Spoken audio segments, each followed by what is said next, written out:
menilai uang ini menjadikan orang kaya tapi dengan jalan yang tidak halal. Artinya sebenarnya pikiran bawah sadar kita sedang membenci yang namanya orang kaya. Kalau jalurnya haram, memang haram itu kenyataannya. Tapi pada saat kita membenci orang kaya dengan cara yang haram, maka sama dengan kita sedang membenci orang kaya tadi. Intinya di sana. Pada saat kita membenci orang kaya, maka terjemahannya adalah kita senang dengan keadaan miskin.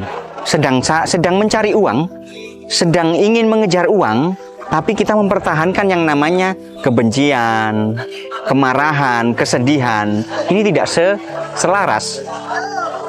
Itulah mengapa jawabannya banyak orang yang susah untuk mendapatkan uang karena energinya tidak selaras dengan uang tadi.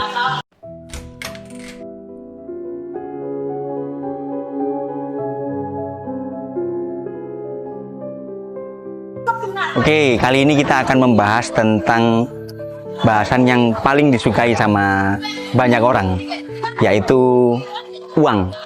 Ya. Banyak orang yang tidak sadar bahwasanya uang ini sebenarnya adalah bentuk sebuah energi juga. Nah, energi uang ini ada yang positif dan juga ada yang negatif. Mengapa di luaran sana banyak sekali orang yang pada saat mendapatkan uang yang banyak, namun sumbernya ini adalah dari sumber yang negatif, ini akan memberikan energi yang negatif pula terhadap uang. Sehingga banyak juga orang-orang yang mendapatkan uang ini dengan sumber yang negatif, maka entah mengapa, entah kenapa, itu uang ini juga memberikan energi yang negatif terhadap pemiliknya. Pada saat dia mendapatkan dari sumber yang negatif, entah mengapa, seringkali uang ini mudah habis. Kemudian mudah habisnya ini biasanya ke faktor-faktor yang negatif pula.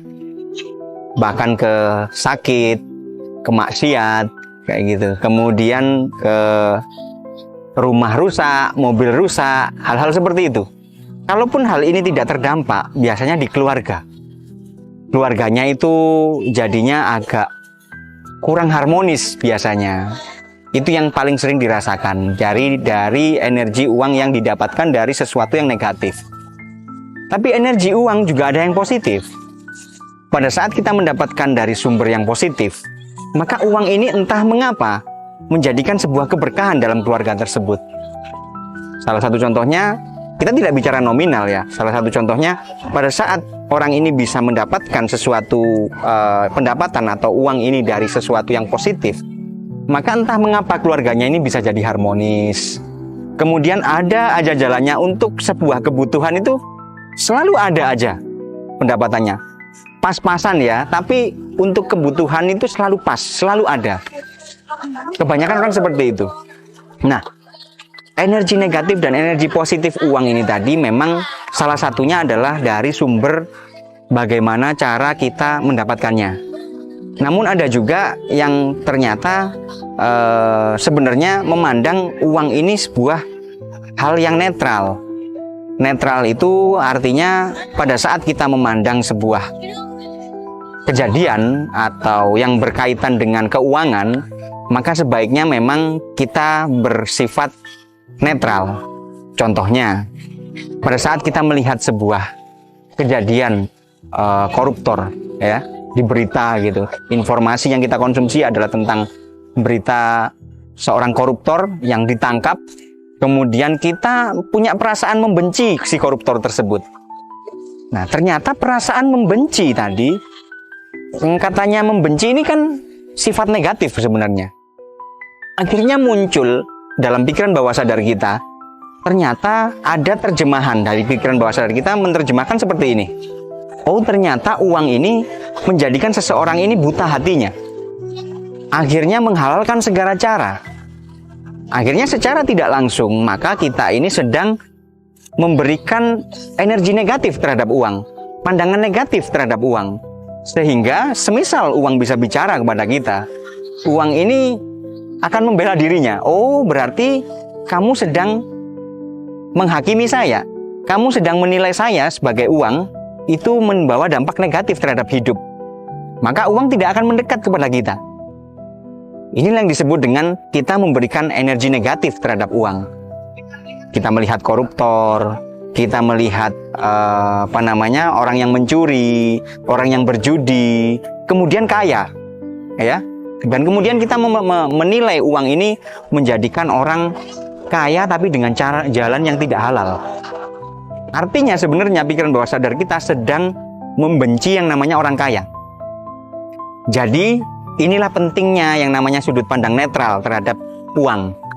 Pada saat kita memikirkan orang kaya ini mendapatkan uang dengan cara yang haram, dengan cara yang salah, kemudian kita membencinya, padahal yang kita benci adalah sifatnya kan, bukan uangnya. Namun pikiran bawah sadar kita itu justru menerjemahkannya uangnya yang dibenci.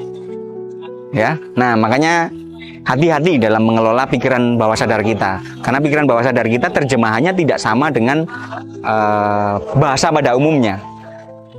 Ya, nah sering-seringlah berpikir positif. Artinya pada saat melihat koruptor, melihat pencurian, kemudian melihat perjudian yang akhirnya bisa membuat orang kaya, sebisa mungkin kita memandang itu adalah sebuah hal yang netral. Memang ini sebuah kebiasaan yang tidak umum ya di masyarakat kita, karena memang banyak orang yang tidak sadar.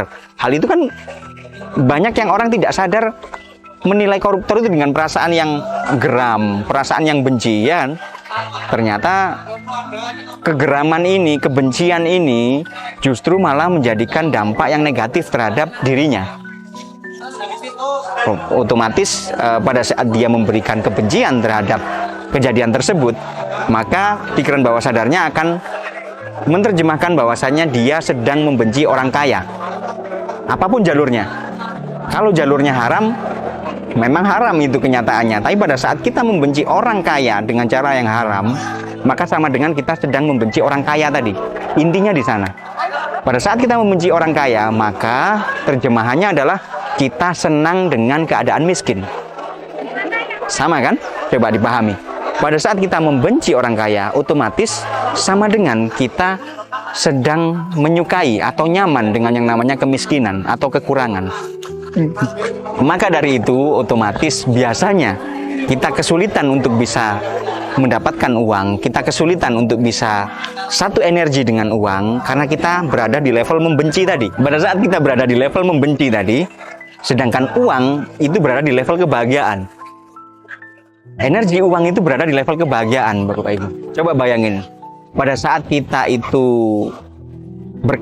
berkelebihan dengan uang, pada saat kita mempunyai uang, perasaan yang kita dapat apa sebenarnya? Rasa bahagia, rasa seneng, rasa damai, rasa tenang hidupnya karena punya banyak uang, bener nggak? Ini adalah energinya uang. Tapi pada saat kita membenci tadi, membenci koruptor, kemudian membenci perjudian, membenci orang kaya, kemudian kita masih punya amarah, punya dendam, punya rasa kecewa. Ini berarti kan tidak sinkron dengan yang namanya energi uang tadi. Uang energinya di kebahagiaan, di ketenangan. Sedangkan kita sedang mencari uang, sedang ingin mengejar uang, tapi kita mempertahankan yang namanya kebencian, kemarahan, kesedihan. Ini tidak selaras. Itulah mengapa jawabannya banyak orang yang susah untuk mendapatkan uang karena energinya tidak selaras dengan uang tadi. Nah, bagaimana caranya supaya kita bisa selaras dengan energi uang ini? Nah, ini yang perlu kita bahas lebih dalam lagi.